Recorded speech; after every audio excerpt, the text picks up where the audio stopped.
Introduction.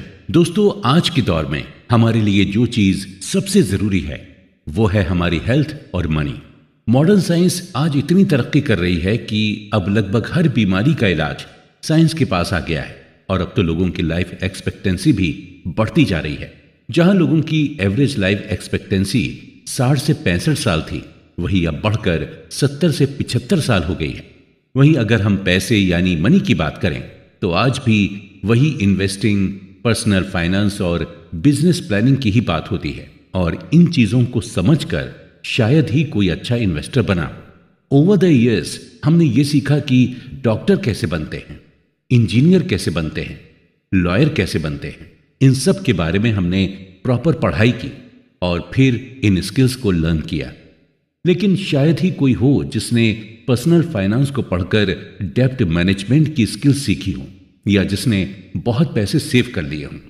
इसकी main वजह यही है कि हमने फाइनेंस को भी बाकी सब्जेक्ट्स की तरह ही समझा है। जैसे फिजिक्स में हम लॉ और रूल्स को समझते थे, ठीक इसी तरह हमने फाइनेंस को भी समझा। हमने फाइनेंस के फॉर्मूलाज और रूल्स सब याद कर दिए और यहीं पर हम गलती कर जाते हैं, क्योंकि फाइनेंस को फिजिक्स की तरह नहीं समझा जाता है, बल्कि फाइनेंस या यूं कहें हमें मनी की साइकोलॉजी को समझना होता है। आज हम जिस बुक पर डिस्कशन करने जा रहे हैं उस बुक का नाम है psychology of money, timeless lesson on wealth, grid and happiness और इसके ऑथर हैं मॉर्गन हॉसेल। दोस्तों, पैसा आपको हर जगह दिखेगा और पैसा ही हमारी लाइफ को अफेक्ट करता है और हमें कंफ्यूज भी करता है। हर इंसान का पैसे को लेकर अलग अलग परसेप्शन है और हर इंसान अपने अपने परसेप्शन के अकॉर्डिंग ही बिहेव करता है। ऑथर कहते हैं कि फाइनेंस को लेकर अक्सर हम यही सोचते हैं कि इसे भी बाकी सब्जेक्ट्स की तरह ही फॉर्मूलाज और रूल्स के हिसाब से समझा जा सकता है और अक्सर हम फाइनेंस को समझने के लिए कई सारे फार्मूलाज और रूल्स का यूज भी करते हैं। लेकिन फिर भी कई बार ऐसा भी होता है कि सारे फार्मूलाज और रूल्स अप्लाई करने के बाद भी हम फाइनेंशियली स्ट्रांग नहीं हो पाते। इसकी वजह सिर्फ यही है कि हम फाइनेंशियली स्ट्रांग इसलिए नहीं हो पाते क्योंकि हम फार्मूले तो सारे याद कर लेते हैं, लेकिन हम अपने अंदर वो एटीट्यूड और बिहेवियर डेवलप नहीं कर पाते हैं जो पैसे सेव करने के लिए हमारे काम आए। यानी आप पैसे को तभी सेव कर पाएंगे जब आप अपने अंदर के बिहेवियर को बदलेंगे। आप अपने अंदर ये साइकोलॉजी डेवलप करेंगे कि आपको वाकई में पैसे सेव करने हैं और आपको फाइनेंशियली फ्री होना है। दोस्तों, आज की इस बुक समरी को जब आप सुनेंगे तो आपको यह मालूम होगा कि साइकोलॉजी ऑफ मनी एक्चुअल में होती क्या है, किस तरह अपने बिहेवियर की वजह से ही हम रिच और पुअर बनते हैं। अक्सर हमारे मन में यह सवाल चलता है कि बिल गेट्स इतने अमीर कैसे हो गए? क्या बिल गेट्स अपने लक की वजह से अमीर हुए थे या फिर उन्होंने अमीर होने के लिए मेहनत की थी? आखिर कैसे दुनिया के सबसे बड़े इन्वेस्टर्स वॉरेन बफेट ने अपनी सारी वेल्थ 50 से 60 साल की एज के बाद बनाई? क्या पैसे को अट्रैक्ट करने के लिए हमें पैसे की तरफ भागने की जरूरत है? क्या पैसे को हम्बल बनकर अट्रैक्ट किया जा सकता है? इन सब सवालों का जवाब आज आपको मिल जाएगा। इसके अलावा आपको साइकोलॉजी ऑफ मनी को समझाने के लिए कई सारी केस स्टडीज भी दी गई और उन केस स्टडीज से आपको यह मालूम होगा कि पैसा बचाने के लिए किसी भी तरह की टेक्निकल स्किल्स की जरूरत नहीं पड़ती, बल्कि पैसा सेव करना एक सॉफ्ट स्किल्स और आप आज उन सॉफ्ट स्किल्स के बारे में जान लेंगे। आज इस डिस्कशन में पैसों को लेकर आपका जो भी परसेप्शन है वो चेंज हो जाएगा। अगर आप अमीर दिखना नहीं बल्कि बनना चाहते हैं तो चलिए इस इंटरेस्टिंग डिस्कशन को आगे के एपिसोड्स में कंटिन्यू कर। No once crazy. दोस्तों, हर इंसान का नेचर और बिहेवियर अलग अलग होता है और हर इंसान का सोचने का नजरिया भी एक दूसरे से काफी अलग अलग होता है। जो मेरी नजर में अच्छा है हो सकता है वही चीज आपकी नजर में खराब हो, और जो चीज आपको अच्छी लगती है हो सकता है वो चीज मुझे कभी पसंद ही ना आए। यानी हम सबका परसेप्शन एक दूसरे से डिफरेंट होता है और अक्सर हम उस परसेप्शन के बेस्ड पर ही दुनिया को और लोगों को जज करते हैं। इसके अलावा लोगों के साथ अलग अलग एक्सपीरियंस भी होते हैं और उस बेसिस पर भी हम किसी पर्टिकुलर चीज के लिए अपना परसेप्शन बना लेते हैं। जिस तरह से अलग अलग चीजों को लेकर लोगों के परसेप्शंस होते हैं, ठीक पैसों को लेकर भी लोगों का अलग अलग परसेप्शन होता है। एक पुअर इंसान को महीने के 10,000 रुपए भी मिल जाएं तो उसके लिए वही बहुत बड़ी चीज होगी। वहीं कुछ लोग ऐसे भी हैं जो सिर्फ 10,000 की शॉपिंग कर लेते हैं। सच तो यही है कि हम बुकिश नॉलेज यानी किताबी ज्ञान से बहुत कम सीख पाते हैं जितना हम अपने एक्सपीरियंस से सीखते हैं। एक इंसान जिसका स्टॉक मार्केट में काफी लॉस हुआ, वही इस लॉस को एक्सपीरियंस कर सकता है और उस एक्सपीरियंस से ही वो सीख सकता है। इसी के रिगार्डिंग इकोनॉमिस्ट माइकल बेटनिक का कहना है कि लाइफ के लेसन को समझने से पहले उन्हें एक्सपीरियंस किया जाता है। 2006 में national bureau of economic research के इकोनॉमिस्ट अल्ट्रिक मैंडमीर और स्टीफन नेगल ने कंज्यूमर फाइनेंसेस पर एक सर्वे किया था और इस सर्वे को करने का मकसद ये पता लगाना था कि ज्यादातर अमेरिकन्स अपने पैसों का इस्तेमाल किस तरह से करते हैं। थ्योरेटिकली लोगों को यही लग रहा था कि इस सर्वे में यही कंक्लूजन सामने आएगा कि ज्यादातर अमेरिकन्स अपने इन्वेस्टमेंट को अपने फाइनेंशियल गोल के हिसाब से प्लान करते हैं और जो भी इन्वेस्टमेंट ऑप्शन उनके सामने अवेलेबल है उसी हिसाब से वो इन्वेस्टमेंट करते हैं। लेकिन इस सर्वे में सरप्राइजिंग बात सामने आई और वो सरप्राइजिंग बात ये थी कि ज्यादातर अमेरिकन्स अपने फाइनेंशियल गोल के हिसाब से इन्वेस्टमेंट नहीं करते हैं, बल्कि ज्यादातर अमेरिकन अपने इन्वेस्टमेंट को अपनी लाइफ में हुए एक्सपीरियंस के हिसाब से करते हैं। यानी पैसों को लेकर बचपन से लेकर जवानी तक उनका जो भी एक्सपीरियंस था वो उसी बेसिस पर इन्वेस्ट करते हैं। अगर आपका बचपन महंगाई में गुजरा है तो आप अपने पैसे को बॉन्ड में इन्वेस्ट नहीं करेंगे, और अगर अपने बचपन में आपने स्टॉक मार्केट को ग्रो करते देखा है तो यकीनन आप स्टॉक मार्केट में ही इन्वेस्ट करेंगे। और वहीं अगर आप स्टॉक मार्केट में लोगों को नुकसान उठाते हुए देखेंगे तो आप स्टॉक मार्केट में इन्वेस्ट करना बिल्कुल भी पसंद नहीं करेंगे। ऑथर कहते हैं कि हमारे अंदर रिस्क लेने की विलिंगनेस या पावर है। वो पावर हम अपने पर्सनल एक्सपीरियंस से ही लेते हैं, और ये पावर, ये विलिंगनेस हमें एजुकेशन या हमारी इंटेलिजेंस की वजह से नहीं मिली, बल्कि सिर्फ और सिर्फ हमारे एक्सपीरियंस की वजह से ही मिली है। एग्जाम्पल के तौर पर मान लीजिए कि जब आप छोटे थे और आपके फादर ने अपने रिलेटिव्स और फ्रेंड्स को उधार पैसे दिए हों और वो पैसे उन्हें आज तक ना मिले हों, तो आपके मन में भी यही आएगा कि रिलेटिव्स और फ्रेंड्स को कभी उधार नहीं देना चाहिए। इसी तरह अगर आपके फादर पर ज्यादा लोन हो और वो लोन को रिपे नहीं कर पाने की वजह से उन पर फाइनेंशियल क्राइसिस आ जाए, तो आपके मन में भी यही आएगा कि हमें लोन नहीं लेना चाहिए। यानी हम अपना फाइनेंशियल डिसीजन अपने एक्सपीरियंस के बेस पर ही बनाते हैं। ऑथर कहते हैं कि हम पैसों को लेकर जो भी डिसीजन लेते हैं उस डिसीजन को हम करंट मोमेंट में मिली इंफॉर्मेशन से जस्टिफाई करते हैं, और उस डिसीजन को हम अपने यूनिक मेंटल मॉडल के हिसाब से ढाल लेते हैं। यानी एक इंसान जो भी अपना फाइनेंशियल डिसीजन लेता है, प्रेजेंट टाइम में उसके लिए वही डिसीजन सेंसिबल होता है। उसे यही लगता है कि जो फाइनेंशियल डिसीजन अभी वो ले रहा है वही उसके लिए बेहतर है, और अपने इस डिसीजन को वो क्यों ले रहे हैं और किस लिए ले रहे हैं, और इसके जवाब में वो आपको अपने फाइनेंशियल एक्सपीरियंस के बारे में बताएंगे। ऐसे लोग नॉर्मली मिस इन्फॉर्म होते हैं, या फिर उनके पास इनकम्प्लीट इंफॉर्मेशन होती है, या फिर उन्हें बहका दिया जाता है। एग्जाम्पल के तौर पर हम लॉटरी टिकट की बात करते हैं। ये लॉटरी टिकट मोस्टली गरीब लोग ही खरीदते हैं, और खरीदते वक्त उन्हें यह डिसीजन बड़ा ही अच्छा लगता है क्योंकि उन्होंने लॉटरी के थ्रू लोगों को अमीर बनते हुए देखा है। उनका मेंटल मॉडल इसी तरह से वर्क करता है कि अमीर मेहनत से नहीं बल्कि लॉटरी या सिर्फ गलत तरीके से पैसे कमाकर ही बना जा सकता है, और नतीजा यही होता है कि ऐसे लोग लॉटरी टिकट खरीदते हैं या फिर शॉर्टकट का यूज करते हैं। पैसों के साथ हमारा जो बिहेवियर होता है वो बड़ा ही क्रेजी और बचकानी चीजों से भरा होता है। जो आपके लिए पागलपन हो सकता है वो चीज मेरे लिए सेंसिबल हो। असल में हम में से कोई भी पैसे के मामले में बेवकूफ नहीं है, हम सभी चालाक हैं। लेकिन बस फर्क इतना ही है कि हम पैसों का इस्तेमाल अपनी लाइफ में हुए एक्सपीरियंस के हिसाब से ही करते हैं। इसलिए पैसों के मामले में किसी को बेवकूफ या पागल मत समझिए। बस यही समझिए कि ये जो भी चीज कर रहा है वो अपनी लाइफ के एक्सपीरियंस की वजह से ही कर रहा है। Luck and risk. Bill Gates किसी भी इंट्रोडक्शन के मोहताज नहीं है। दुनिया के सबसे अमीर में से एक बिल गेट्स को लगभग सभी जानते हैं। अक्सर हमारे दिमाग में यह सवाल उठता है कि आखिर बिल गेट्स इतने अमीर हुए कैसे। इसे हम बिल गेट्स की कहानी से ही समझते हैं।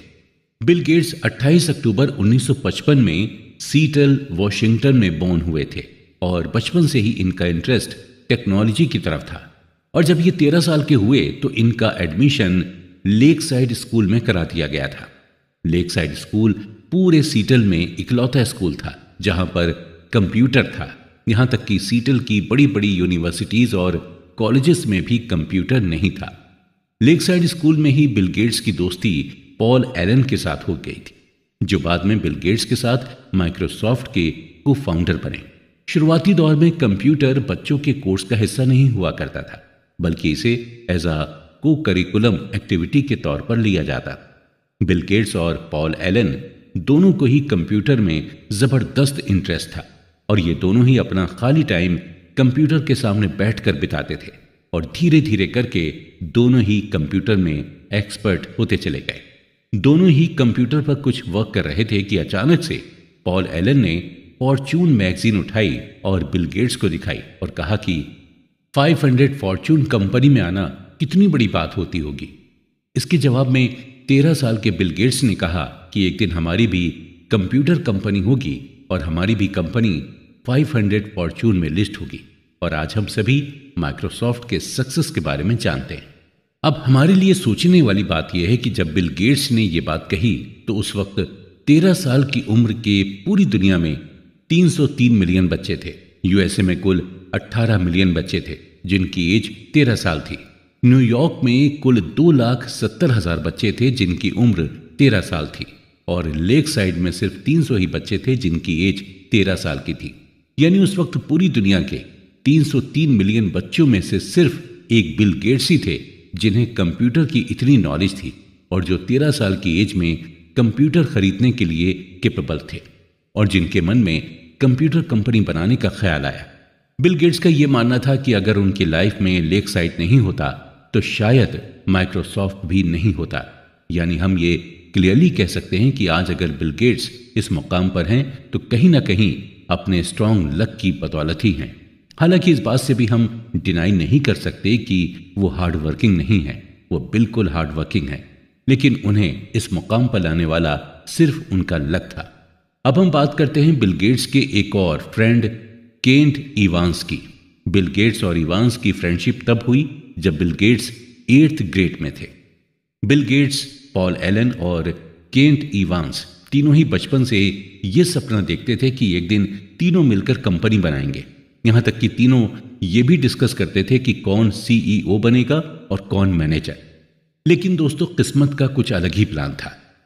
माउंटेनियरिंग करने के दौरान केंट इवांस की डेथ हो गई। हैरत की बात यह थी कि पूरे यूएसए में माउंटेनियरिंग करने के दौरान सिर्फ 36 लोग की ही डेथ होती थी और माउंटेनियरिंग में 1 मिलियन में से सिर्फ 1 लोग की ही डेथ होने के चांसेस रहते हैं। जहां बिल गेट्स के पास लक था, वहीं केंट इवांस की किस्मत में रिस्क आया। केंट इवांस ने उस रिस्क को फेस किया जो लाखों लोगों में से किसी एक को मिलता है। बिल गेट्स और केंट इवांस दोनों ही की एनर्जी सेम थी, दोनों का मैग्नीट्यूड सेम था और दोनों के ख्वाब भी सेम थे, लेकिन दोनों के डायरेक्शन अलग हो गए थे। यह सच है कि लक और रिस्क आपस में सिबलिंग हैं, यानी दोनों ही भाई बहन जैसे हैं और दोनों ही एक जैसे ही होते हैं। अगर आपको यकीन करना हो तो आपको दोनों पर ही यकीन करना होगा। लक और रिस्क, ये दोनों फैक्टर्स हमारी लाइफ का एक इंपॉर्टेंट हिस्सा हैं। कभी हमारा लक हमारे साथ रहता है तो कभी हम रिस्क में रहते हैं, लेकिन हमारे लिए दोनों को ही मेजर करना और दोनों को ही एक्सेप्ट करना मुश्किल होता है। ऑथर कहते हैं कि अगर हम किसी वेल्दी को देखें तो हमें बिल्कुल भी ये अंदाजा नहीं लगाना चाहिए कि इसकी जो वेल्थ है वो इसने कड़ी मेहनत करके बनाई है। हो सकता है कि उसकी वेल्थ को पाने के लिए उसके लक ने उसका साथ दिया। या फिर अगर हम किसी वेल्दी इंसान को देखें तो हम ये परसेप्शन ना बनाएं कि इसे लक की वजह से वेल्थ मिली। हो सकता है उस इंसान ने उस वेल्थ को पाने के लिए जबरदस्त रिस्क लिया हो। सो बेसिकली यही है कि हमें बिल्कुल भी किसी की वेल्थ के बारे में परसेप्शन नहीं लगाना चाहिए। कोई अपनी किस्मत की वजह से ये बन जाता है तो कोई और जबरदस्त मेहनत करके अमीर बनता है। पैसे की यह खासियत है कि ये दोनों ही लोगों के पास आ सकता है। Never enough. दोस्तों, अगर आपको भूख लगी हो और आपके सामने खाने की टेबल लगी और आपसे यह कहा जाए कि आपकी जो मर्जी हो वो आप खा सकते हैं और चाहे जितना खा सकते हैं। नॉर्मली जब इस तरह की सिचुएशन होती है तो एक इंसान अपनी भूख से ज्यादा खाने लगता है और जिसका नतीजा ये होता है कि उस इंसान का पेट खराब हो जाता है या फिर वॉमिटिंग करने लगता है। खाने की टेबल को देखकर उसे यह अंदाजा ही नहीं होता कि उसे कितना खाना है और कितना नहीं। ठीक इसी तरह का बिहेवियर हम पैसे के साथ भी करते हैं। जब हमारे पास पैसे का फ्लो बनने लगता है तो हम यही सोचते रहते हैं कि हमारे पास और ज्यादा पैसा है और ज्यादा पैसे कमाने के लिए हम रिस्क पर रिस्क लेते चले जाते हैं। हम लालच में आ जाते हैं। हमें यह मालूम ही नहीं होता कि हमें कहां पर खुद से इनफ बोल देना चाहिए। जितने भी लोग अमीर हुए हैं वो कभी भी पैसे के पीछे नहीं भागते, बल्कि वो पैसे को अट्रैक्ट करते हैं अपनी मेहनत से, अपनी समझदारी से, और वो खुद को ज्यादा पैसे कमाने से रोकते भी हैं। और शायद यही वजह है कि उनके पास और पैसा आता ही जाता है। इस बात को डीपली समझाने के लिए ऑथर हमें रजत गुप्ता का एग्जाम्पल देते हैं। रजत गुप्ता कोलकाता में बॉर्न हुए थे, यानी पैदा हुए थे, और टीनेज में पहुंचते पहुंचते ये पूरी तरह से अनाथ हो चुके थे। लेकिन आगे चलकर जो उन्होंने अचीव किया वो वाकई में सरप्राइजिंग था। मिड 40s तक पहुंचते पहुंचते रजत मैककिन्से कंपनी के सीईओ बन गए थे। मैककिन्से दुनिया की सबसे बड़ी कंसल्टिंग फर्म है। मैककिन्से से 2007 में रिटायर्ड होने के बाद रजत को यूनाइटेड नेशन और इकोनॉमिक फोरम में भी काफी अहम रोल मिला और रजत ने बिल गेट्स के साथ भी मिलकर कई सारे प्रोजेक्ट्स पर काम भी किया था। यानी ओवरऑल रजत एक प्रेस्टिजियस लाइफ को जी रहे थे और सभी के लिए ये सीखने वाली बात थी कि एक इंसान जो स्लम में पैदा हुआ उसका उठना बैठना दुनिया के बड़े बड़े लोगों के साथ था। 2008 तक रजत गुप्ता की वेल्थ $100 मिलियन हो गई थी। यह अमाउंट इतना था कि इस अमाउंट से रजत जो चाहते वो कर सकते थे। लेकिन रजत की ख्वाहिश कुछ और ही थी। वो मिलेनियर तो थे, लेकिन अब वो बिलियनियर बनना चाहते थे। रजत लगभग 5 कंपनीज के बोर्ड ऑफ डायरेक्टर्स में शामिल थे। इसके अलावा बिलियनियर बनने की ख्वाहिश को भी पूरा करने के लिए रजत गुप्ता साइड हसल भी करने लगे, यानी एक्स्ट्रा इनकम जनरेट करने के तरीके का इस्तेमाल करने लगे। रजत शेयर ट्रेडिंग भी जमकर करने लगे थे। उन्हें किसी ने टिप दी कि वॉरेन बुफेट बैंक के सर्वाइवल के लिए $5 बिलियन का फंड देने वाले हैं। रजत गोल्डमैन सैच्स के बोर्ड ऑफ डायरेक्टर्स में शामिल थे। गोल्डमैन इन्वेस्टमेंट बैंकिंग की फील्ड में काफी बड़ा नाम थी।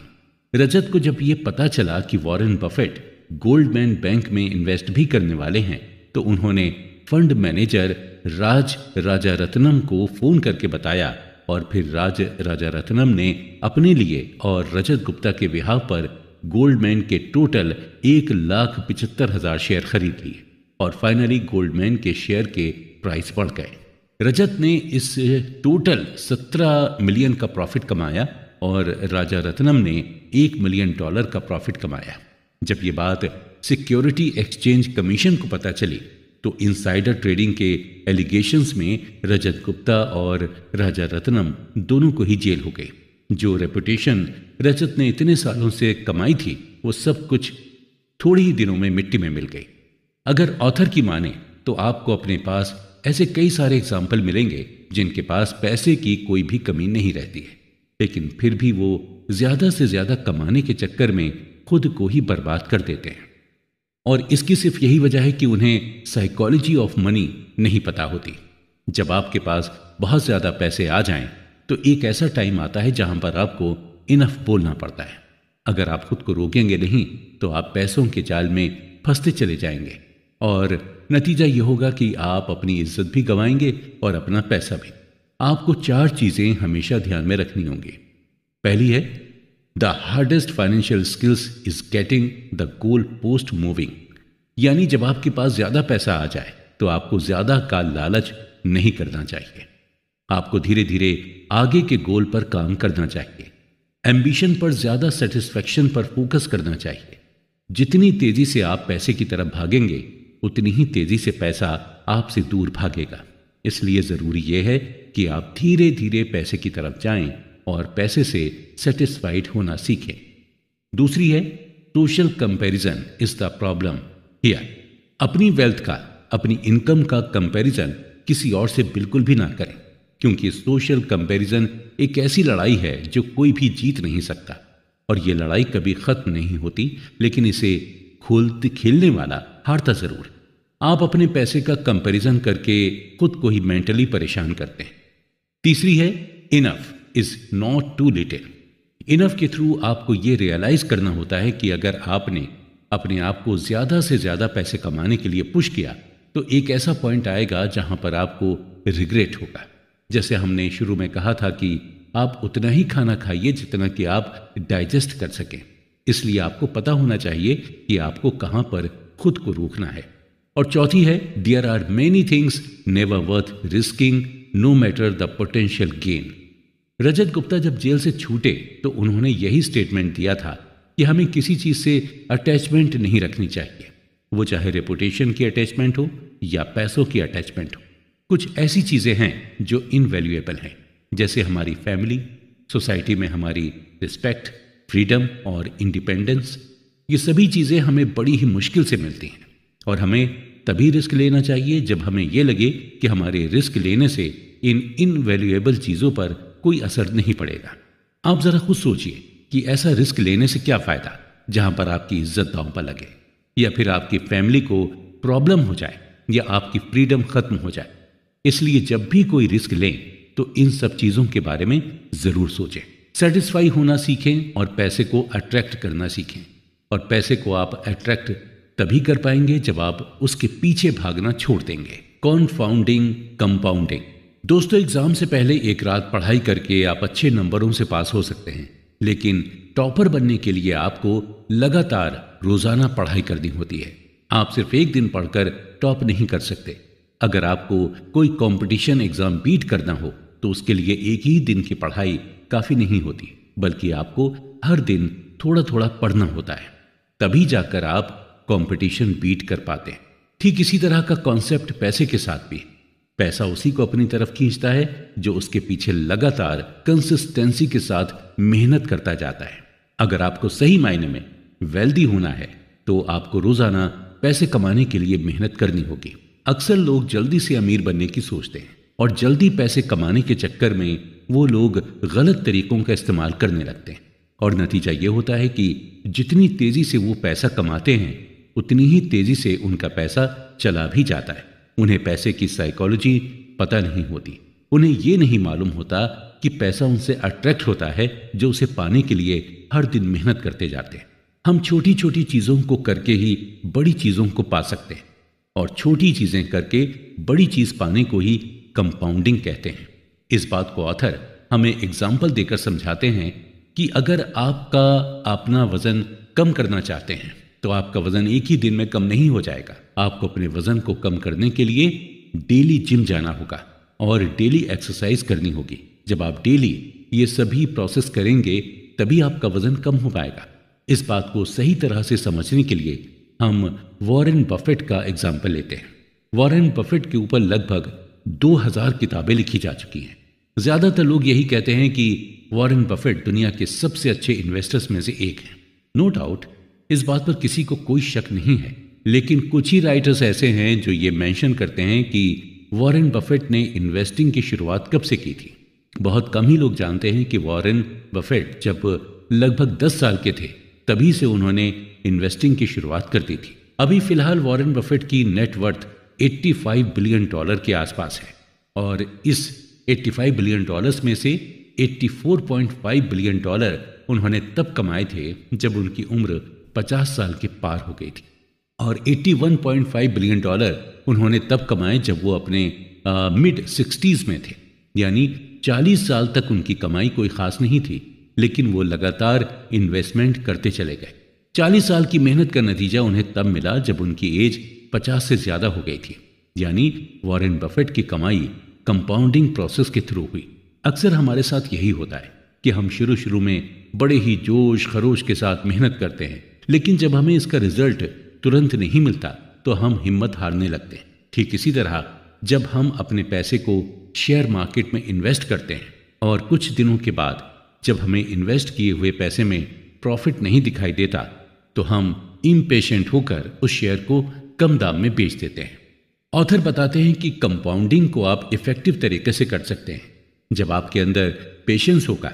इसी तरह जब हम बिजनेस की शुरुआत करते हैं और उस बिजनेस की शुरुआत में हमें प्रॉफिट नहीं होता तो हम बेचैन यानी रेस्टलेस होने लगते हैं और नतीजतन उस बिजनेस को हम बंद कर देते हैं।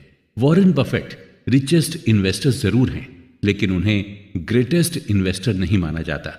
जिम साइमंस ने 1988 से 66% एनुअली अपनी इनकम को कंपाउंड किया है, जबकि वॉरेन बफेट ने 22% एनुअली अपने पैसे को कंपाउंड किया है। सरप्राइजिंगली साइमन की नेटवर्थ $21 बिलियन है और जबकि वॉरेन बफेट की $85 बिलियन है, यानी बफेट 75% ज्यादा वेल्दी हैं साइमन से। जब साइमन इतने अच्छे इन्वेस्टर हैं तो इनकी नेटवर्थ वॉरेन बफेट से इतनी कम क्यों है?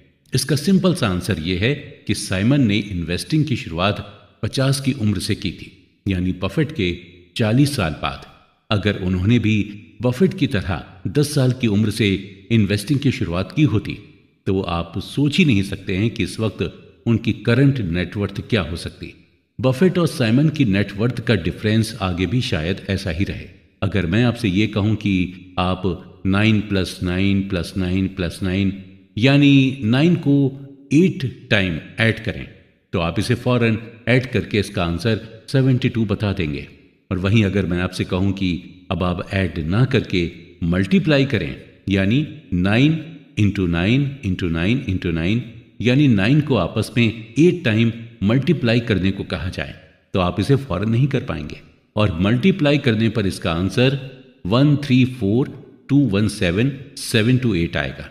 आप यहां क्लियरली देख सकते हैं कि ऐड करने में आपको क्या आंसर मिला था और मल्टीप्लाई करने में आपको क्या आंसर मिला।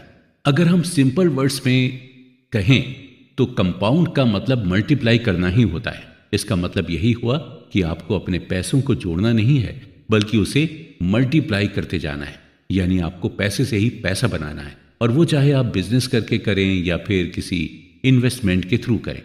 और हमेशा ये ध्यान रखें कि कंपाउंडिंग का नतीजा आपको फौरन नहीं मिलता बल्कि इसका नतीजा आपको धीरे धीरे मिलता है और इसका नतीजा ऐसा होता है जिसे देखकर आप खुद हैरान हो जाएंगे।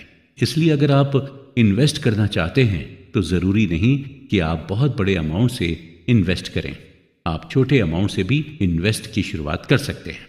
एट लास्ट हम ये कहेंगे कि अगर आप अपनी तरफ पैसों को खींचना चाहते हैं तो आपको अपने अंदर पेशेंस डेवलप करना होगा और पैसे के लिए कंसिस्टेंट हार्ड वर्क करना होगा और पैसे को कंपाउंड करते रहना होगा, क्योंकि तभी आप पैसे को जीत पाएंगे, यानी तभी आप वेल्दी बन पाएंगे। गेटिंग वेल्दी और स्टेइंग वेल्दी।